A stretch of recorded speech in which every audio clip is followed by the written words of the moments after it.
Hello, everyone. We're going to wait a couple more minutes. We've got some people trying to log in right now, so we'll just wait maybe 1 or 2 more minutes until we get started here.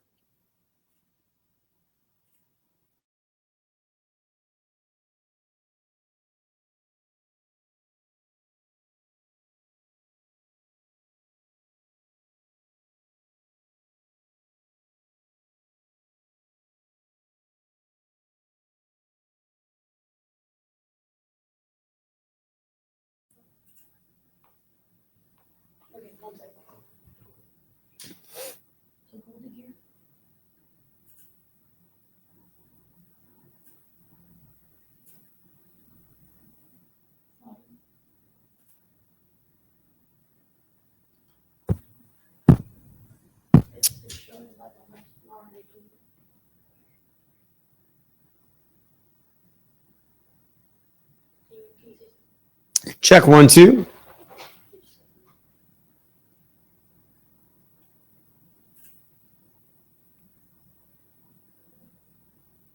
All right, just to make sure before we get started here, I see Scott Moitier has said hello. Can y'all hear me? Can someone verify that y'all can hear me before we dive into this thing?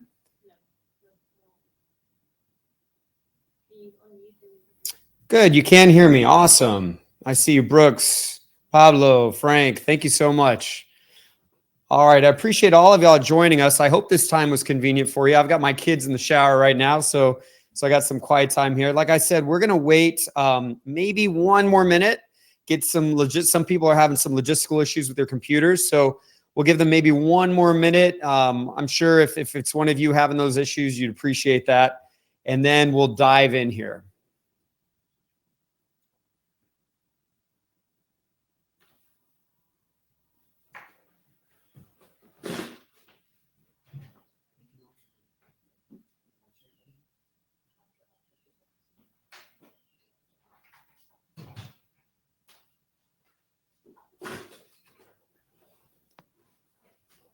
I'm curious if y'all could post where you're logging in from. I'd love to know the city or the state where you're at. I'm just curious to see who all is joining us. If you don't know, I'm here in San Antonio, Texas. That's why our weather looks good in the background of my screen. But where are you guys from?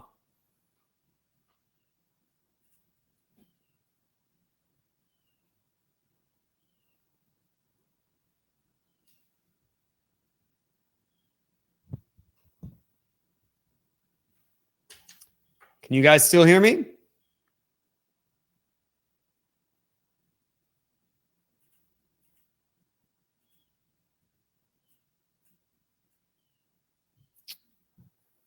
All right, we've got Austin, Texas, close by Chicago, LA, New Jersey. Awesome. Houston, Connecticut. Very good. Guatemala. Awesome. So Guatemala wins right now, being the farthest away from here. Some Canadians logging in as well. That's awesome. All right. Well, we've given it a little bit of time, so I'd like to go ahead and get started here. So obviously, this is a webinar about the $2 million startup. What I mean by that is that we can build a startup practice in a very predictable way, following a recipe, following kind of these decisions, these foundational decisions. And that startup practice should generate $2 million in collections. And we would expect that to happen within the first 3 years being open from scratch. Depending on the situation, it could happen as early as year 1. We've had plenty of people experience that. We expect it to happen within 3 years, where you get the $2 million a year collection mark. And if you follow this model properly, then your take-home pay from that $2 million in collections should be around $1 million. So this is a practice model that is going to keep overhead reasonably low while still having the ability to generate high collections. And we're going to be doing that in a startup, in a beautiful new practice, in an ideal location. All right, so that is what I'm going to be kind of introducing to you, the main foundational pieces of that vision. I would imagine some of you have been through some of my training seminars in the past, those kind of 2-day intense training seminars. Maybe even some of you have taken one of my older startup courses. I don't know. But this is going to be kind of an updated look at the main foundational areas of how to build this startup practice in a beautiful way with low overhead that is going to generate $2 million in collections. And ideally, we're looking at $1 million or so in take-home pay. All right, so let's start here. And by the way, if you look at the screen, I've got my website there on the bottom left. I've also got my personal Instagram on the bottom right. That is me managing it. It is not someone else. If you ever want to ask me a question any other day, you can just message me privately on Instagram and I will answer that question. I'm typically pretty good at getting back to people in a quick manner. So just go to dr.scott.leune on Instagram, connect with me, send me a message. I will get it. I do have to warn you, if you follow me on Instagram, you're going to see photos of my kids and date night with my wife, as well as, my business events. You're going to see everything. So, all right, well, let's dive in here. So $2 million startup. Let me first say that it is the golden age of building a startup practice. Today is the golden age of building a practice. And the reason why as I'm waiting for my slide to change here, let's see if it'll change for us. The reason why I say it's the golden age, there we go, it is changing. The reason why I say it's the golden age of building a startup practice is because there have been some specific factors that have happened since COVID that have opened it wide open, just completely open to a private dentist building a startup.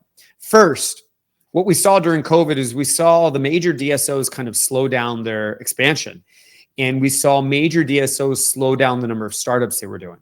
So that opened a bigger opportunity for private dentists. Second, we saw private dentists doing less startups. And we also saw that the capital markets during and after COVID kind of shut down a bit to medium-sized to large DSOs. So not only are the DSOs expanding less, but they have less access to capital. Then we saw inflation hit, and inflation caused, of course, interest rates to go up, and it caused costs to go up. So now we're sitting in a position today, especially on the DSO side, where profit margins have gone down for some DSOs.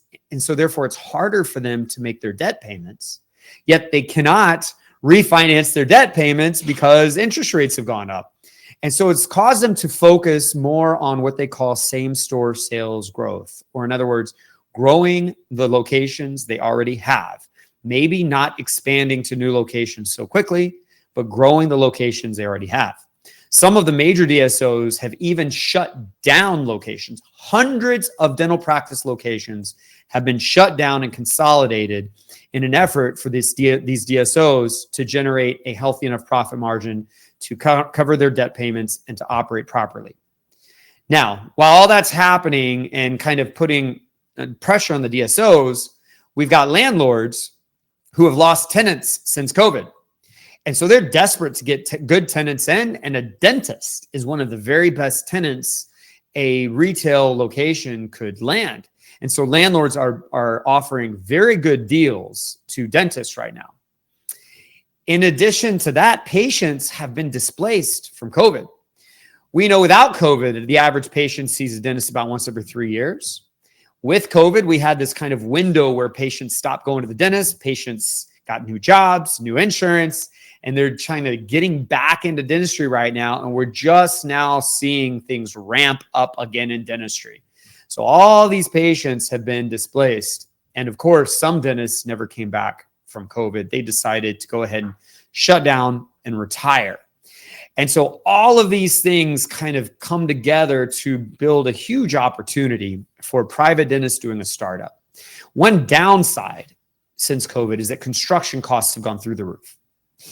And that is not a significant problem for us because the banks have recognized the construction costs have gone up, and the banks have therefore raised their debt amounts to us. In other words, they are better funding dentists. Dentists are better capitalized so they can cover the increase in construction costs. So as we kind of look now at the market in kind of a big way, what we see is The DSOs are not ramping up startups like they used to for a variety of reasons. Landlords want dentists, maybe more so now than ever. And there's a lot of patients that have been displaced looking for a new practice. And so now's the time to do a startup. I've been in this business for a couple decades. I've never seen it as good as I see it right now. All right. So if we think about this, the model I'm going to describe to you, the experiences I've had in my career, I want to give you an idea of what to expect and kind of learn a little bit about my story. I've built and sold startup practices ever since I started as a dentist, and I've been through ups and downs, and I'm definitely not going to use this webinar to tell my story completely, but I did build some offices. I was in and out of a wheelchair for almost 11 years because of a back injury. I couldn't be a dentist. I had to go in the business side of dentistry. I sold offices. I made millions. I built offices. I lost millions. I helped people open offices, and I've helped open more than 200 locations. And I've just had a whole lot of experience in the startup world. And when we look at the startups that I've helped build, there have been more than 200 startups. And we look at the practices that I've owned, which has been a lot. The practices that I've owned, most of the practices I've owned have been associate driven and absentee owned. And many people would consider associate driven, absentee owned startups some of the hardest startups to have. Those startups typically struggle in a lot of ways. Yet the practices that I've owned have been in the top 3% in new patient flow in the country and the top 5% in case acceptance in the country. And when we look at all the practices that I have actively been involved in building and managing, they look something like this. They're gorgeous. However, they also are very cost effective to build. So what we want to do is we want to find a way to build a practice that is gorgeous. It's beautiful. It gives the patient an amazing experience, but also the team that you need to recruit and you need to retain, those staff, it gives them an amazing place to work. And of course, it gives you, the owner, the dentist, a facility, a location that you're very proud of. Compare that to maybe what you're used to, where you work right now, what you're used to seeing. Are you super proud of the quality of the facility, the equipment, the design of the practice where you work now? If you're not, then that is a piece of your career you're missing. It's also a piece of patient flow and a piece of case acceptance that you're also never experiencing. You're never getting that. You're missing that. Now, the practices I've been involved with, these have been the averages over the years of my career of what they've collected. So these are practices that I have owned and have not owned. These are dentists that were strong and dentists that were weak. These are owners that were charismatic and owners that were socially awkward. So the whole range, and these are the averages. These practices follow a 50% overhead type model. So divide these numbers in half and you'll start understanding the take-home pay levels. Now, I see that y'all are starting to post some questions. I'm not going to get to the questions unless I have time at the very end. But you will see average buildup costs coming up. You will see an example of a budget. All of that's coming up. So please have some patience here, and we'll get through some of these slides. All right. So we've got these 3 years of collections. Now, some of the docs that I work with and coach, and some of the practices I've helped build, achieved over $2 million collections in year one. Some people flirt even with $3 million collections in year one, especially if they do bigger procedures. But let me be very clear. These practices do not have super dentists. They don't have super teams. They don't have some super demographic profile. There's not anything highly unusual about these practices that make these numbers get this high. These are bread and butter practices in a variety of different types of locations, some urban, some rural, everything in between. These are practices that often will take some or maybe even a lot of PPOs. Sometimes we'll go fee for service right off the bat, but usually not. And these dentists have typically not even owned a practice before. They've never, they don't know how to place all on four or anything like that. So please don't think that in order to achieve these types of numbers, you have become a super dentist and you're in year 15 of your career or anything like that. So often these practices have dentists that are early in their career, sometimes right out of school, many times within the first 5 years, that have learned enough to know that this makes sense for them. And they're confident enough in this journey and in this formula to start taking steps forward. And these are the average. These are the average numbers that we see in collections. Now, once we get to this $2 million mark, let me now show you an example of a profit and loss statement and what you might take home if you follow a low overhead model in a startup and you achieve about 2 million in collections. So here we can see on this slide where it says gross profit. That means to a dentist, net collections. So this practice is getting about $2 million in collections. And this is probably a 5-op practice. It might be 6, probably around 5 is going to get that number consistently. This is a 1 dentist, 5-op, working full-time kind of phase of this practice.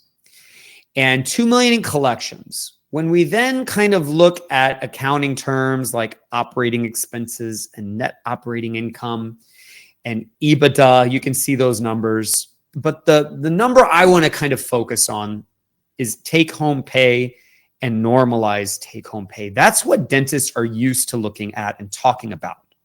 How much money do you take home if you are the dentist who also owns the practice?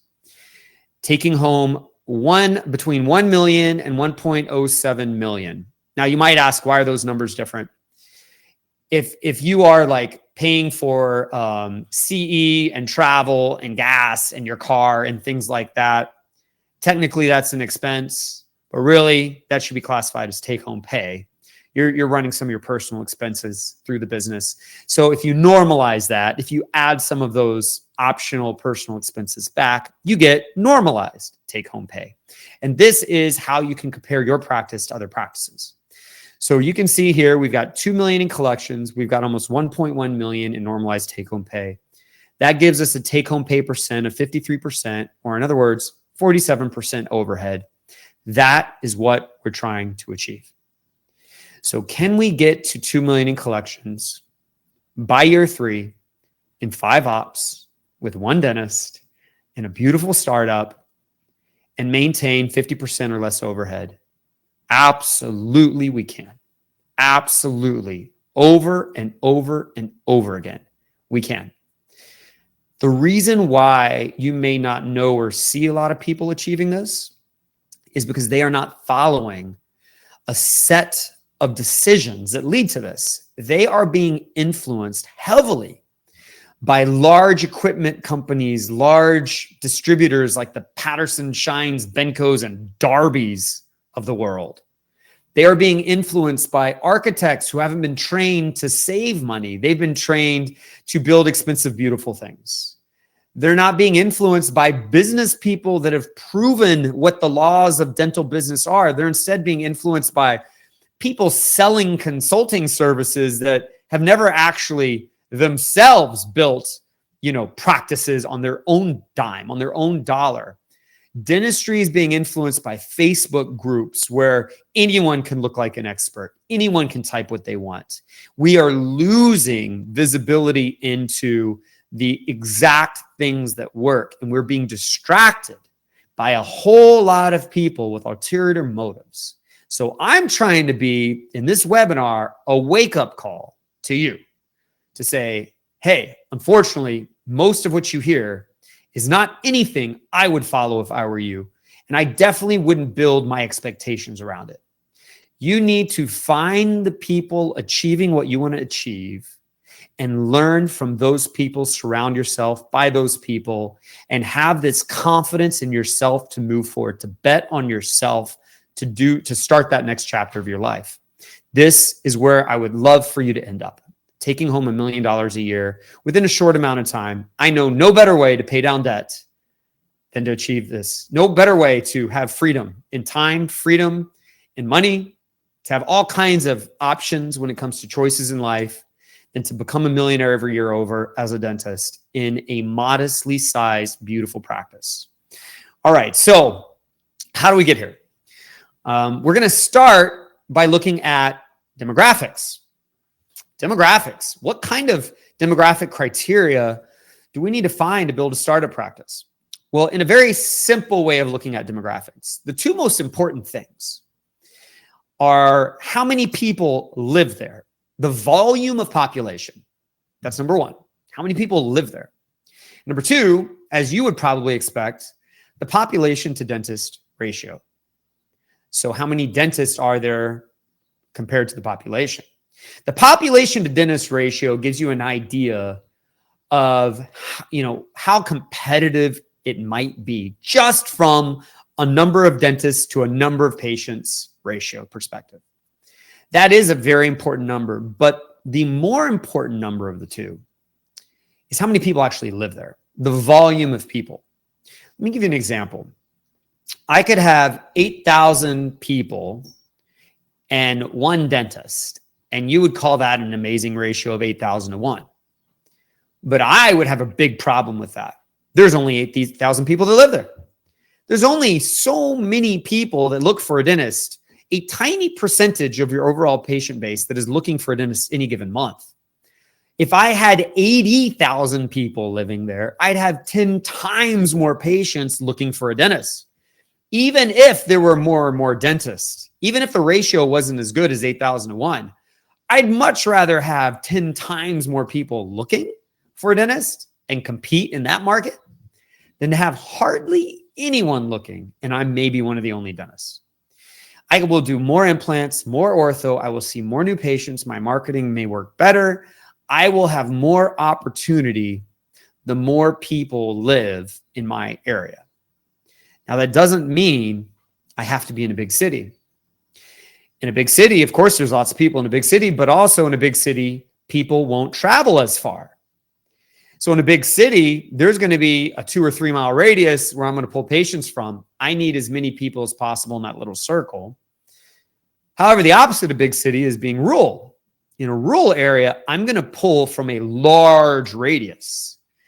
And that might be 30-mile drive, maybe. It might be 15-mile radius. And that radius needs a whole lot of people in it. So in a rural area, the radius might cover several different towns. I need as many people in that radius as possible, in that circle as possible. 30,000 people would be kind of a minimum for me to feel very comfortable with, but I really would love more than that. And that is more important than the ratio. So we need to pull demographics in that way. There's many different demographic companies out there, and they serve dentistry, and they pull demographics according to these radii, and that's what we need to do, is pull demographics, and then we need to mark, as I've shown you here, the specific areas that have both high amounts of people living there and a very favorable population to dentist ratio. When we have both of those things present, we have potentially a home run for a startup practice. Now, my experience in analyzing locations across the US and Canada, by the way, I can count on one hand how many times we could not find an area to support a startup.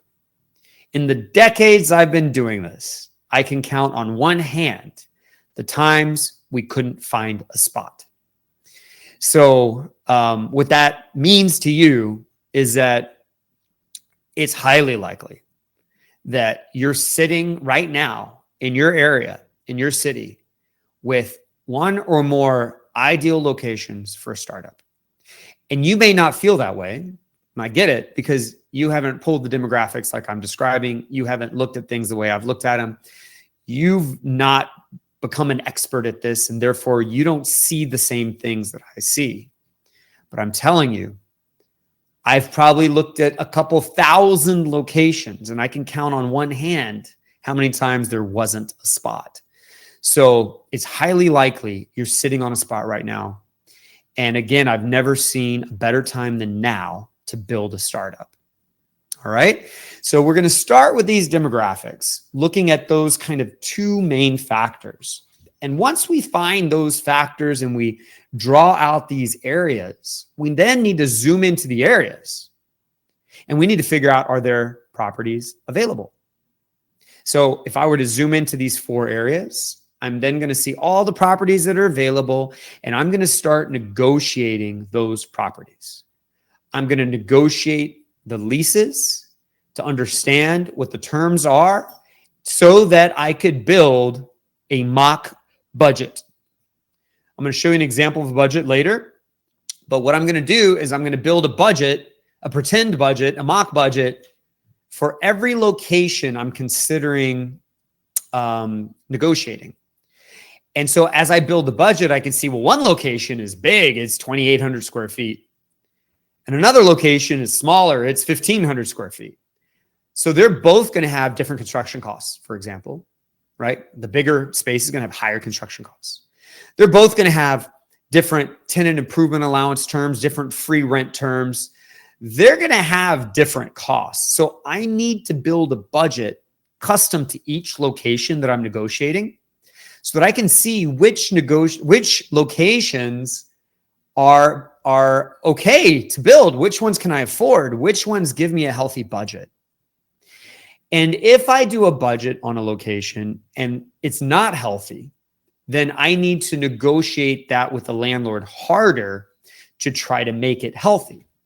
I can't know whether I should sign a lease or not unless I've analyzed the budget and gotten reassurance that I could afford to build something there and sign the lease.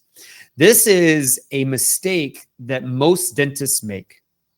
They don't build a budget for every single location they're considering. You see, what a lot of dentists do is they don't even pull the demographics properly. They drive around, they find neighborhoods they feel like are pretty and clean and nice where they might want to live. They find buildings that are maybe pretty, maybe they have windows. They don't understand the dynamics of budgeting. They don't even hire a proper lease negotiator. They just kind of call the number on the window and negotiate the lease themselves. And they end up signing on to a location that is not strong demographically and that is too expensive to build. And that doesn't like fit a model to be profitable. And they don't even negotiate the lease terms properly. And they have no idea that they've just signed on to a disaster. They don't find out they did something wrong until the practice is already open. And even then, they may not even realize where the mistake was early on in just the location or the size of the space they're looking at. So it's very important that you build budgets before you start even negotiating these spaces and you become obsessed with the budget because the budget is going to tell you how you end up. So once we negotiate these spaces, we need to think about design. Like, how much space do we need? How big of a space? And you might start out with a question, how many ops? How many ops do I need? And this is something that, when we talk about practice design, often when I train people, like in my 2-day startup seminar, they're really surprised and shocked when I say something like, I want you to have a small practice. I want you to have just 5 ops, maybe 6. They're shocked because they think 7 ops, 8 ops, up to 10 ops might be ideal. What if we eventually want an associate, for example? Don't we need more ops? What if we outgrow our space? Isn't that a problem? Well, no. You see, when we kind of step back a bit, if we try to build a facility that's big enough for 8 ops, we are going to have hundreds of thousands of dollars more construction costs up front than if we build a 5-op practice. And what I want to do is I want to build this practice and open on day 1 and have a ton of cash to grow the practice, a ton of leftover money. If I build a big practice, I will not have a lot of leftover money. If I build a smaller size practice, I will have a lot of leftover money. And with that money, we can grow to $2 million collections. And at $2 million collection, we take home $1 million. And what if I outgrow that space and I do want an associate? I can always add hours. 5 ops can always have 2 full-time dentists. But I'm not going to lose today's $1 million take-home pay and gamble that I'm going to need 10 ops in the future. I want you to build something small, 5, maybe 6 ops, and get to $1 million take-home pay as quickly as you can. And once you're there, you can do whatever you want. You can go move the practice if you want to. You can expand the hours. You can drop all the insurances. You can just do the cases you like. You could only work 1 day a week, whatever you want to do. So many options when you take home $1 million a year. But if you build an 8-op practice, you may never get to $1 million take-home pay a year because you may never have the cash to push fast growth in this practice. And with an 8-op practice, you are at a higher overhead model. Like, what if all the Starbuckses were 6,000 square feet instead of 1,800 square feet? That completely changed their model. So there is something very powerful about being able to keep your overhead at a reasonable level, in part because of the size facility that you chose. Now, these facilities that are smaller, here's an example of 5 ops. And I want to kind of show this to you. Now, I apologize. On the webinar, we kind of lose all of the animation from a PowerPoint. So I apologize. That's why you see all of these kind of yellow markings here. But let me explain to you what we're looking at. This is a floor plan. And we've got, of course, 5 ops. 1, 2, 3, 4, 5. And you walk in on the far left of your screen. You walk in, you check in immediately, and I've got a front office that has 2 front office people in this design, a receptionist and a treatment coordinator. That third seat, that other private office, is for the doctor. So my 2 front office people, one can check in, but they can both check out. And the check out is not blocking the path that patients have to take. So it's a very efficient design with private sit-down checkout stations. You don't have to walk through the lobby to get there. It's a very good way of designing it. My lobby, I can see I've got all this seating. I've got a little play area for kids. I've also got a beverage bar. So I've got kid amenities. I've got beverages. And I've got a restroom nearby. When we walk down here, we can then see on the left, as we walk down the long clinical hallway, on the left, we've got these 3 little squares, a goodie area for children. On the right, we've got a CBCT area. And then as we continue walking down, we can see the 5 ops. These ops are highly efficient. They've got private pocket doors. And you'll see all these beautiful design elements in the hallway and in the operatories, what those look like. When we walk into the sterilization area, we've got sterilization on the right. We've got lab, and we've got mechanical room, and all kinds of storage for inventory and tip out bins, more storage than we need. We also have cart storage. We continue down, we see a second restroom, and then we see a break room at the end. We see a large storage closet at the end of the hallway, and then a toe entry surgical op with more carts. So let me say it a little different way. I've got 5 ops that are all private. One's a surgical room. I've got cart storage in multiple places. I've got a ton of inventory storage. I've got a huge closet, and I've got a mechanical room. I've got a break room. I've got a large lab, large sterilization area. I've got 2 restrooms, a nice private office, a private consultation room, and a large functional front desk check-in space, checkout space. My lobby has a kids area and beverages, and the whole thing's beautiful. And I've got a goodie area, and I can fit a CBCT. What are we missing? What are we missing? This type of design will result in $2 million collections with 1 doctor. It is not missing anything that gets in the way of that. So what might a schedule look like in a practice like this with 5 ops, 2 million? How do we get there? Well, here's an example of a schedule. So we can see 5 columns in the schedule, 5 ops. We will typically have, surprisingly, just 2 doctor ops. You can see that doctor op 4 and 5. Those are the blue appointments. Now, these 2 doctor ops, we are doing just crown and bridge, regular crown and bridge there. We don't have to be doing all on 4 cases or sleep apnea therapy or major endo, major surgeries, comprehensive bracketed ortho. We don't have to do that stuff to achieve 2 million in collections. We can achieve 2 million in collections if our doctor column does about 5,000 to 5,500 a day. Well, how do we do 5,500 a day? Well, if you do any surgeries or endo or sleep apnea or ortho, implants, it's really easy to get to 5,500 a day. And so, of course, I encourage you to learn how to do those procedures, but you don't have to do those procedures. You can get to 5,500 a day with a few crowns and some fillings and just general dentistry. And if we get to 5,500 a day on the doctor's side and we do a hygiene schedule like you see right here, we're going to end up at 2 million collections for the year, 1 million take-home pay. On the hygiene side, you can see we've got 3 hygiene columns, 2 hygienists. So the darker appointment color, that's an assisted hygienist. And the lighter color, that is an unassisted hygienist. So how many staff do I then have? I've got 2 assistants for the doctor. I've got 1 assistant for the hygiene team. And then I've got 2 hygienists. And I will have 2 front office people at full capacity, and I would likely outsource a few things as well to a virtual assistant. So at peak capacity, collecting 2 million, in this example with 1 doctor, we've got 7 employees plus someone virtually. So the busiest, chaotic, setup for this when it comes to managing staff will be managing 7 people to achieve $1 million take-home pay.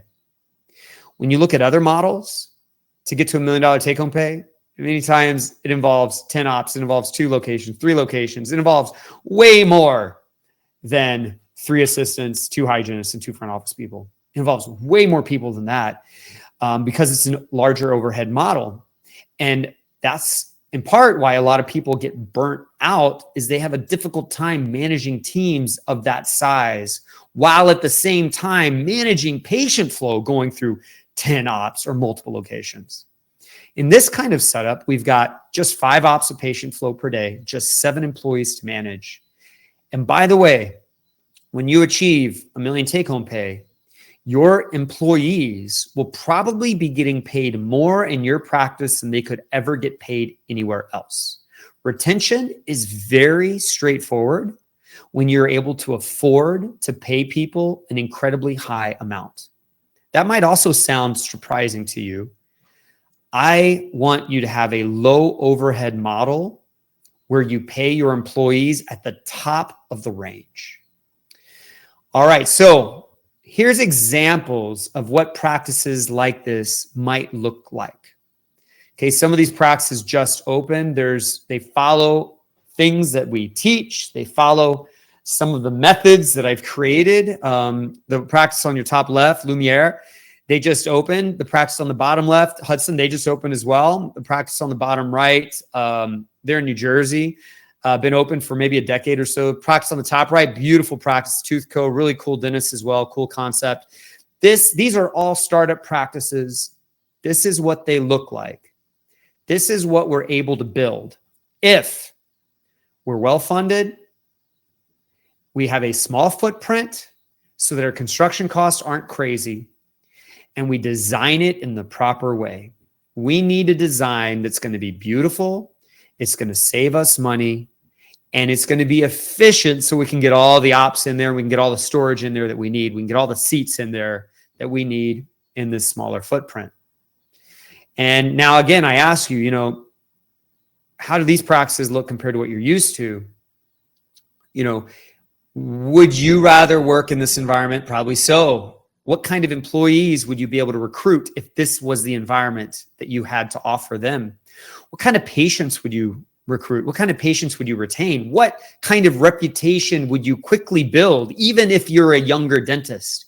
Might you build as a younger dentist a reputation that says you are the newer age modern dentist, the technology-based dentist, the patient-centered dentist? You might be able to build that reputation when you have design that looks this way. Of course, you need to also earn that reputation. Now, let's talk about equipment for a second. You know, if you listen to the Darbys of the world, which I don't think you should, or the Patterson, Shines, or Bencos, or companies like that, if you listen to those companies, my opinion is that most of you will spend much more money on equipment than I would want you to spend. That's my opinion from what I've seen across my career of decades. When we look at equipment, we need brand new equipment. We need digital technology.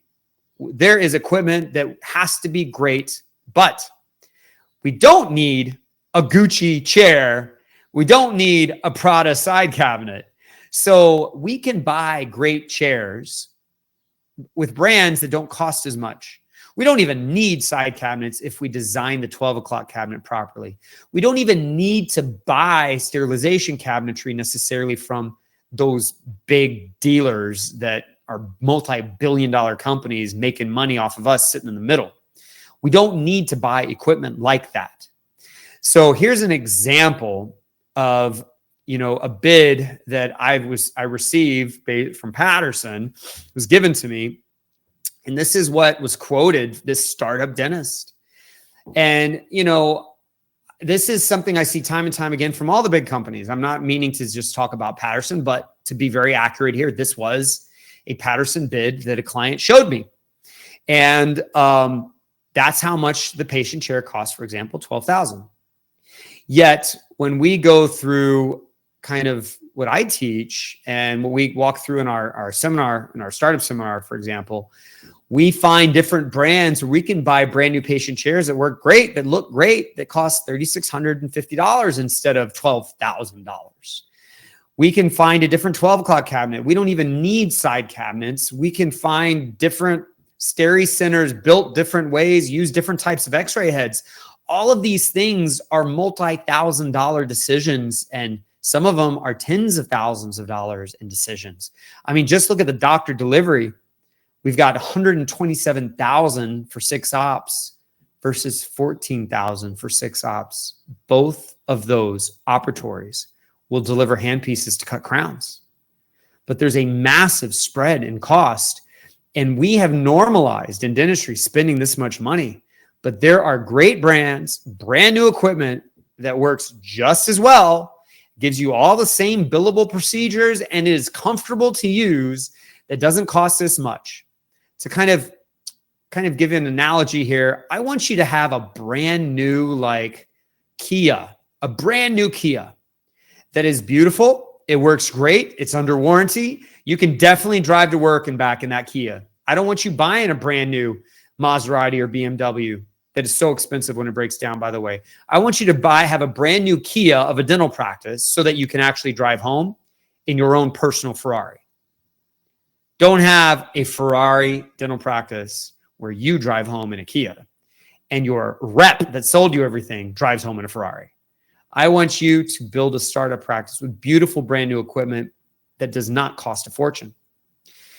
All right. And this equipment, by the way, these operatories, I mean, this is what that looks like. They're brand new. They're beautiful. They're completely functional. You would not know or think as a patient or an employee that they are lower cost than what you're used to. Okay? And, you know, it's sickening to me when I walk into dental practices, especially startups, and look at what they spent money on. It is absolutely sickening to me. And it's one reason why I'm probably hated by a lot of sales reps from those big companies. I probably am hated, but someone's got to speak this message loud and clear. And I'm choosing to be the person right now. And I have been for a couple decades now. We can do this a different way, and it could be beautiful so that we keep the profit in the hands of the owner dentist. Now, look, after you take home $1 million, go have your Gucci side cabinets and your whatever Prada chairs and, you know, your Balenciaga sterilization center if you want. Go spend all that money with those big billion-dollar companies and make their reps wealthy if that's what you want, because at that point, you can do whatever you want with $1 million take-home pay. But you see, if you spend the money up front, you may never become wealthy. If you become wealthy up front, you can spend all the money you can think of in dentistry. You will be fine. So become wealthy up front. with a very smart set of decisions. All right, so that's what these offices look like. Now, if we go find a great location and we negotiate that lease properly and we've got a healthy budget and we design a practice in a small footprint so our construction costs are low, yet it has everything we need in it, and we are making it beautiful and we are picking equipment in a very smart way, then we have set ourselves up for a major home run. But now we need to market. We need to make sure that that demographic, those patients that are available to us, learn about us and they come into the practice. They experience our practice. They choose us. Here's an example of a husband and wife, by the way. Everyone should follow them. They're so cool. The dental bar out of Colorado. They came through my seminar training. They do excellent kind of stylistic marketing, beautiful marketing. We have to have marketing today that tells a very mature story from a design perspective, from a content perspective. We need proper branding. We need the images to be beautiful, to be well taken. We need the color scheme to be modern, gray-based colors, for example. The fonts, we need to have a strategy that works. But more important than that is the science of it. Now, by the way, this is a really fun, stressful process. It's really fun to design and decorate the office of your dreams. It's like one reason why you went to dental school is because you imagined being in an environment that was yours, that was beautiful, that represented who you are, that represented what you wanted to be known for. And it's so fun to build that the right way from scratch, to pick every color you want, every finish you want, every piece of technology, to put every room exactly where you want to put it, and to just live this dream. On the marketing side, to see it all come together with your name and your logo and the photo shoots and just everything, just building all these puzzle pieces coming together to build this beautiful puzzle is so incredibly fulfilling in your career. It's also very stressful because there's 100 moving pieces and there's something that is going amiss every single day that you have to adjust and correct and kind of get back in the lane so that you can see this vision play out. They've done a wonderful job with their story, with their design, with their branding. But we also need to make sure we get the science right. The company that I've used for all of my practices in the last handful of years is dentalmarketing.com. I don't think anyone does a better job than they do when it comes to the science of dental marketing. And I just want to give you a quick little glimpse into what that might be. So we have to have beautiful photos that are real photos of our practice, real photos of us, of our team, that cannot be stock images. So that's one very important thing. Another important thing is that we've got to write the ads in terminology that patients actually respond to. So not dental speak. And I know this might sound kind of like common sense, but I commonly see practices do it wrong. I mean, I usually see practices do it wrong. We need to say things like, we fix broken teeth, no pain, as opposed to CEREC crowns, porcelain, ceramic. We need to speak in patient speak. Then we need to use the science of creating custom audiences and lookalike audiences demographically. We need to use algorithms that measure what minute of every single day of the year Google ad spend brings the highest return for that specific demographic, for example. We need to build landing pages so that when someone clicks on an ad for Invisalign, for example, they don't go to a homepage. They go to an Invisalign landing page that answers every question they might have about Invisalign. And it talks about the Invisalign doctor and the Invisalign before and after. And it talks about the cost and the financing and the office. Click to schedule, click to schedule, click to schedule. And it also has what we might call a lead magnet. Are you a good candidate for Invisalign? Do you want to find out if your insurance covers Invisalign? Here's a white paper about Invisalign. Something that they will proactively give us their email address for in order to get that lead magnet. And once we have their email address, they will then go through cultivating lead cultivation. That is where they go through these very valuable email marketing moments where they don't get spam. The potential patients get comprehensive emails telling stories of Invisalign, showing before and afters, and more information on financing and the doctor and the articles we've written. And when you set that kind of thing up and you run your paid marketing through that sort of channel, you end up getting potentially a ton of Invisalign patients or implant patients or regular patients over the months and years. People respond to the ad immediately, or people respond to the landing page immediately, or they respond to the email marketing 2 months later. They're seeing the ads better because the algorithms, they're clicking through, your costs are lower. The science of this is so important. Combine that with the organic nature of your marketing, how you rank organically, what you look like, your organic connections on social media, that content.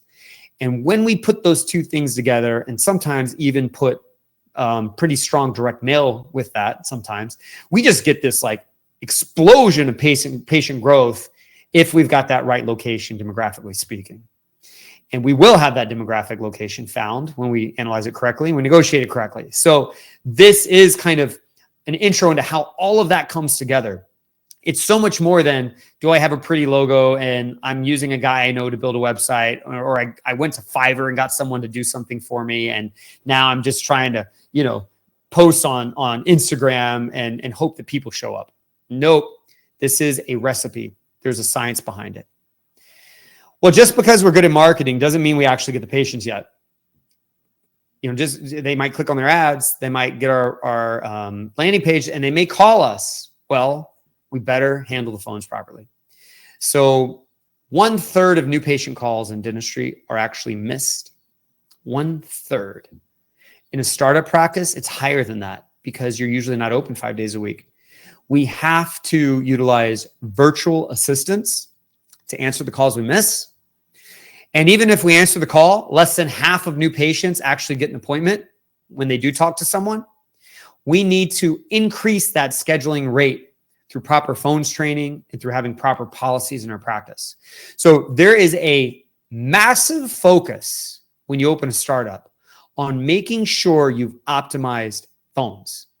Might be shocking to you how much work people do to get patients to call, only to have phones kill most of your opportunity, silently kill most of your opportunity. You would never know as a dentist if you're not actually auditing and listening to these calls. So phones is an incredibly important component to a startup.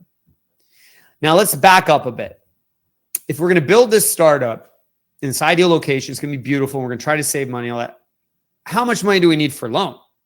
What's our budget?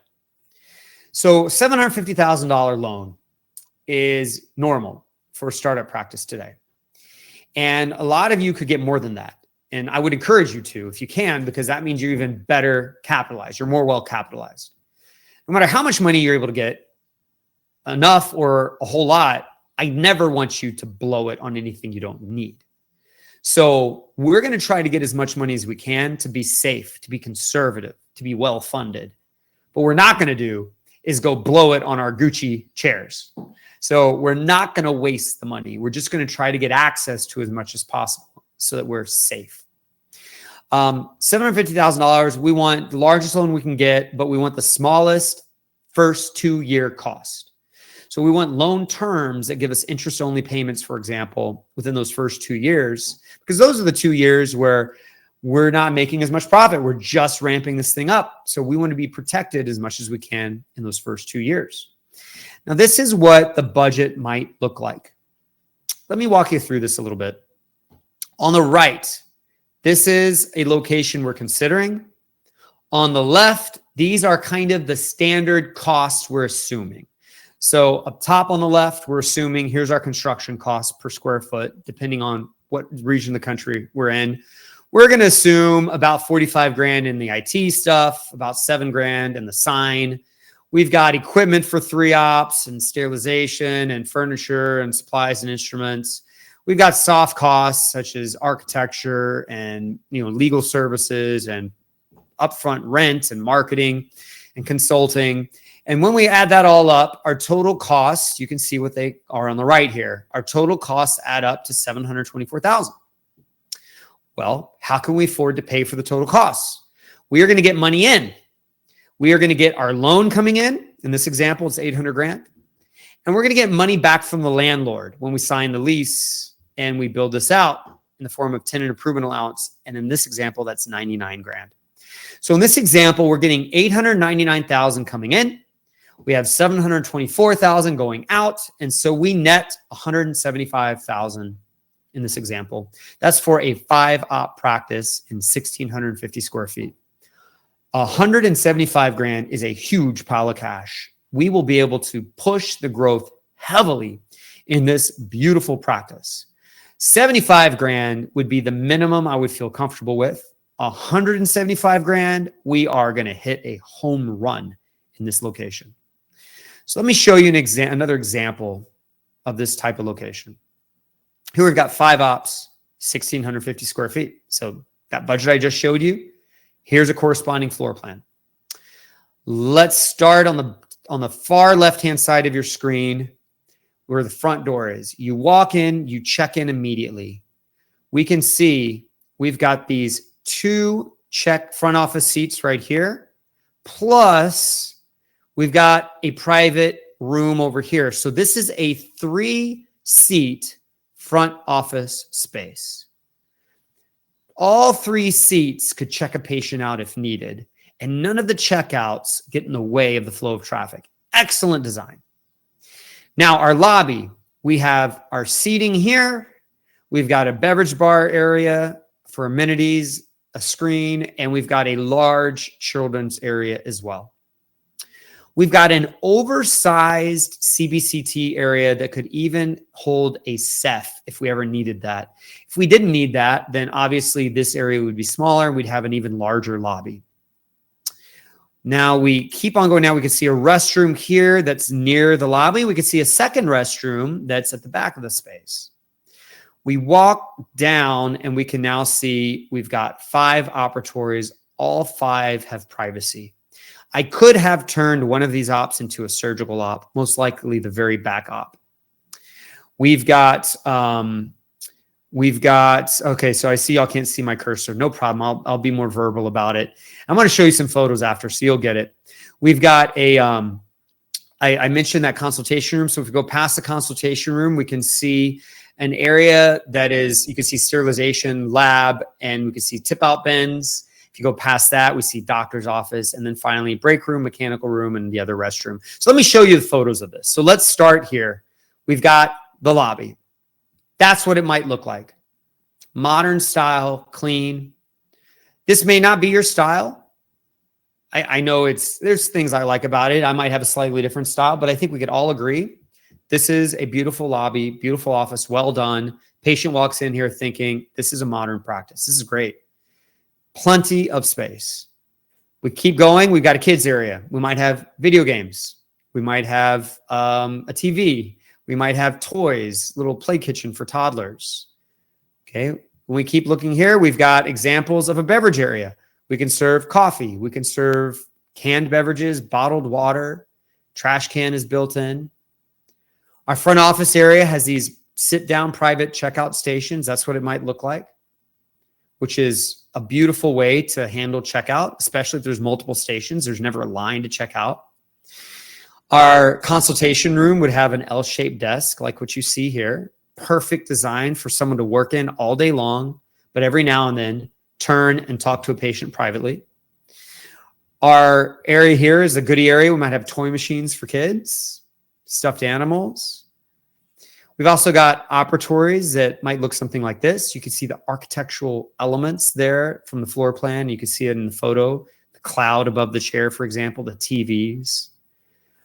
Our hallways have architectural details that are beautiful, might have 3D wall panels, might have those beams hanging across the ceiling. Then we've got sterilization, lab, mechanical room, tip out bins, inventory shelving, a ton of storage. This is what the $2 million startup practice looks like. It's beautiful. Let me go back a few slides. Let me go back to the floor plan. Let me reiterate this. 5 ops, 1,650 square feet, all the storage we need, 2 restrooms, patient amenities, kids amenities, CBCT, private consultation, private doctor's office. We could have a surgical op there. All the ops have privacy. We've got cart storage and tip out bins and lockers and, a proper front desk area. I mean, it's all there. 5 ops. We're running 3 hygiene columns with 2 hygienists, 2 doctor columns, 3 assistants, 2 front office. It's all here. It looks beautiful. It's brand new. It's in an ideal location. And we're going to collect $2 million within the first 3 years. Here's an example of kind of a fun design, a modern design, pink, some pinks, elements. This is actually a group of practices in Ireland that went through my seminar training. They went through 2 days of training. They followed a lot of what I taught. They ended up building their first dental practice. It grew 10 times bigger than the national average practice for Ireland. And now I believe they're building their 11th or 12th location within like 5 years. They are 10 times bigger, financially speaking, collection-wise, than the average Irish practice. And one main reason why is because of the patient experience and the design, the patient experience in the facility, the patient experience in the technology, and the patient experience in your practice systems. These just more examples of what we're talking about here. Practices that are gorgeous, but they're modest in size. They're high tech, but they're not pretentious. They're not super expensive.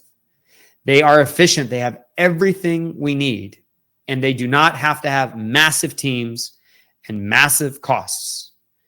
Now, here's an example of Alexandra. She went through the training as well, and she built a practice in Kentucky, more rural area, and just booming practice. Having to hire people very quickly because of the growth. She's achieving more success than she ever thought possible. I talk to her every now and then on Instagram. You should all follow her practice, Magnolia Dentistry. It's a beautiful practice. It's her vision. All of these practices, what's so cool is there's the foundational decisions that need to be done right. But what they look like, how they feel, can be your vision. Of course, we don't want to do something ridiculous, but it is your personality. It's just the foundation of the business decisions have been done properly. So we're going to put something that is your theme, your decor style, your personality in a lease that was negotiated properly, in a location that was found properly, in a budget that was managed properly, with equipment that was, intelligently chosen, right? But it's still going to be your thing, your vision. This P&L I showed you,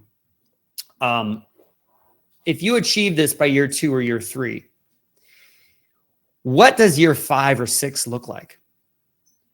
Many of you, when you achieve this by year 2 or year 3, start getting greedy with success, and you're like, let's go do another one. Let's go do another one. Let's go do another one. And that's why so many of the DSOs that are out there were actually founders that were kind of trained by me.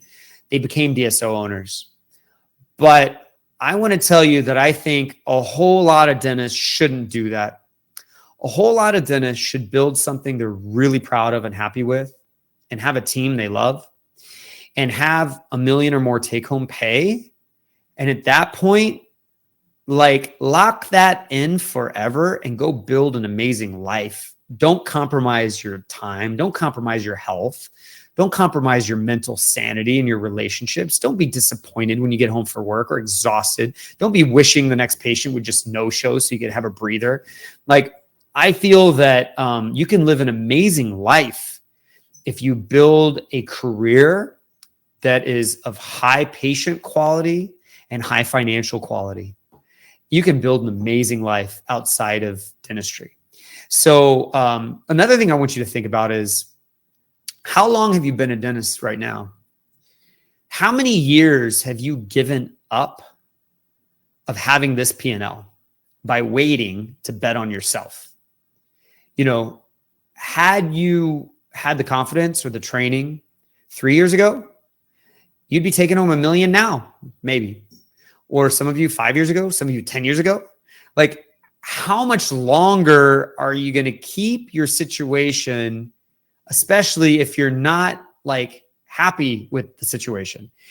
You know, if the next 3 or 4 years of your career were the next chapter, what would you title that chapter? Would you title it Building Out Your Dream Career? Would you title it The Chapter of Wealth? Would you title it The Same Thing, Same Monotony, Same Disappointments, the Same Annoyances? Like, what are you going to do? Are you going to title it like Still Burnout, Still Tired, Still Having a Hard Time Paying Down Debt? You know, I don't know a quicker way to pay down debt than to own a highly profitable practice. So you know, of course, many of you are happy and this is entertainment for you and you just want to learn a few things, and that's great. But someone in this webinar needs to be told, now's the time to do the right thing in your career. It will never feel like you're ready. It will never feel like all the stars align, but every moment you wait to do the right thing, you're just doing the wrong thing. And mediocrity is dangerous. You can get stuck in mediocrity forever. You can have a career that you barely like enough to keep, money that's barely enough to live the life you want. You know, you could have a team that's barely good enough for you to tolerate and a schedule that you can barely get through at the end of the day. And that is a horrible way to be a dentist. You need to have financial freedom, time freedom, and mental freedom. And this might be that way to get there. A modest, beautiful, high profit startup practice where you can afford the team that you would love to work with. And so many dentists build this. So I'm going to say this, you know, bet on yourself. Stop working for years for someone else's vision, someone else's dream, someone else's profit. Stop working in that factory and go work for yourself. How long have you been helping someone else? Some of you got to bet on yourself. You know, these are all dentists that have recently opened startup practices. You'll recognize, Ashley, some of you on this slide. These are all dentists that have done startup practices. I know just about all of them. Been through my training, and you know, they were all someone unsure of doing a startup. They were all someone just wondering, like, can they do this? Should they do this? When should they do this? You know, it might be scary. They have debt, you know, and they are, I guarantee if you were to ask them, are you happy that you built your own practice, your dream? They would all say yes. Now, it doesn't mean that their life is perfect. They all have a new type of struggles. They have struggles with, how do I manage a company that's growing? How do I hire people at a faster rate? How do I manage things as a CEO when I've never had to be a CEO? Those are all different challenges, and those challenges are hard. But let me tell you this: you're going to pick your hard. It's either going to be hard being successful, or it's going to be hard being, you know, imprisoned by someone else's practice decisions. Both ways are hard. I'd rather you pick the way where you're actually getting financially fit in your career. Just like working out, being fit is hard, but it's also hard having a heart attack because you're not fit. Why don't we choose becoming fit and wealthy in our life? And for many of y'all, this is the way to do it. I don't want you following a high overhead model. I don't want you buying all this stuff that these people are trying to sell you to put into practice. I don't want you listening to accountants telling you, buy a practice, don't do a startup, it's too risky, buy one instead. No, startups are risky when you don't follow a model, you don't follow a recipe. Startups are not very risky when you follow the recipe. When you bake a cake according to the recipe, it's much harder to screw that up than if you're just like, you've never baked a cake before and you're just going to try it out on a whim. Problem with buying a practice right now is, you know, there's not a lot of practices that are very profitable that are available. And when you do buy a practice, you end up having to you have to pay twice. You have to pay once to buy it. You have to pay a whole lot of money after that to make it what you want, to replace the team, replace the equipment, move it, potentially expand it, redecorate it. And even then, you may not ever be in a great location. You may not ever have the practice you're proud of. when you start it, assuming that you find a good location and you have a good loan and you make decent decisions, you are being very conservative in how you're managing your career and your growth, because you are controlling every factor. So I have bought lots of practices, I've merged practices, and I've started a lot of practices. And today, startups, the most lucrative option and the most fulfilling option. So I'd encourage you to follow the path of these docs, have the confidence, even though it's uncomfortable, have the confidence to do a startup, or at least learn how to do a startup.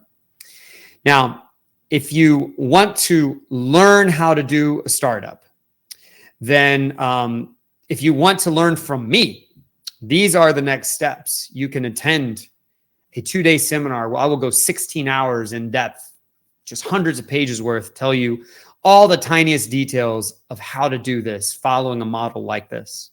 You could also, of course, become one of my coaching clients where I do it with you and I help you along the entire 12 to 18 month path it will take to build a startup. I encourage you, though, the seminar is probably the very next best step. Most people aren't ready to actually dive into higher level coaching. I don't know if you're that entrepreneurial or kind of mature about things or ready for something like that yet, but going to a seminar is just very valuable. It's a very small commitment. Now, I want to mention to you that once I'm done speaking, you're going to see more information on the seminar, but my team wanted to offer you a discount code that will expire at midnight in case some of you do want to get training. So please write this down. You will also see it as soon as I'm done talking.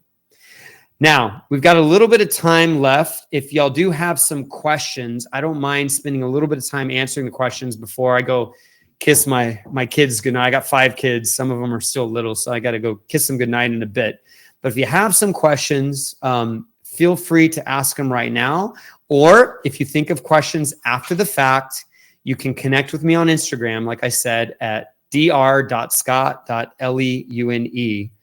I also just encourage you to email us as well if you want even more information. You want more information on the startup seminar.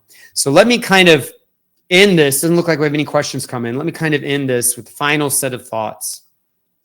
Now's the golden age, but you may not feel ready. And I believe you don't feel ready because you haven't learned enough yet. So when you don't know things, you can feel unprepared and uncomfortable. So I would encourage you to learn how to do this. I've never seen a better time than now. If what I'm saying speaks to you, then try to follow a path like I'm describing, a path that says, let's get a great location, but let's have a modest size so that we have lower cost to build it. Let's have new equipment, but let's have modest brand choices so we save money. Let's design this thing to be gorgeous and high tech. And let's market it with advanced scientific-based marketing and advanced mature branding. And I showed you examples of what these practices look like. I showed you examples of floor plans. I showed you an example of a budget. You have to live and breathe a budget during this process. And what you end up building is a practice in a location that will support you for decades. A facility that you will be insanely proud of, and you will have employees choose to work for you because they want to work in a facility like that. You'll have patients that stay with you and refer other people because of that experience. You will walk in and you will be proud and be kind of energized by this. This is now your vision. You get energy. You get this flow.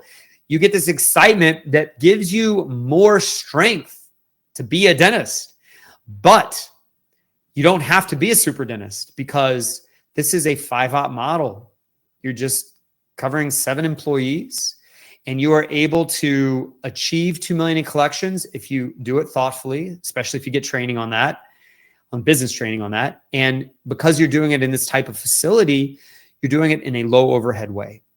So as we kind of flip forward in your chapter, flip the pages to year 2 or year 3, we hit that page that says you got to 2 million. We hit that page that says you took home $1 million of that 2 million. That's the vision I have for you. If you learn how to do this, and even though it feels uncomfortable to start a new chapter, you start doing it. You start pedaling on this new bicycle you're trying to learn how to ride. And you will get a few little bumps and bruises, but it doesn't take very long before you're riding a bike for the rest of your life instead of just sitting there stationary in mediocrity, working for someone else's benefit in an environment that does not fulfill you. So if I'm speaking to you, you need to do something new. And don't think 3 or 4 years from now, don't look back and think, wow, I still haven't done anything. No, choose to do something now. Do something new. And whether it's with me or not, do something new. If you like this, if you like what I'm describing, if you feel like this is a valuable way to approach it, then come to one of my events, and I guarantee you'll walk out knowing more about startups than probably anyone else in your life.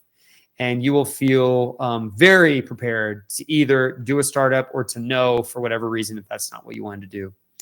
Now, I know Scott Mortier is responding to some of the questions. I appreciate that. Gave you a great contact for equipment, for example, to where to buy supplies and equipment from if you're not going to buy it.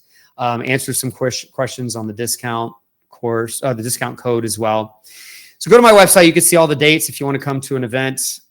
If you're unsure, go research our events. Go look at our reviews. Go on Instagram, Facebook. Watch the videos that we have out there. You'll see that this is the real deal. I'm very proud of what I've done in my career. My passion, my career's work has been building events like this to help a whole lot of people achieve this kind of success. So, all right.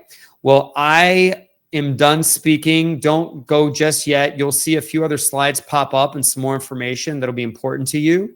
But I really appreciate all of you taking the time out of your evening to hear me. I hope this was informative. I hope this gave someone some initiative to do something new. I hope this was worth it and was better than some typical kind of webinar you go on. I really do hope that you got some value out of this, or at least got to learn who I am and what kind of things we do over here, and what we represent and talk about. All right, we will share the video with you as well in case you missed part of it. And I am all done signing out. Stay on for the last little bit.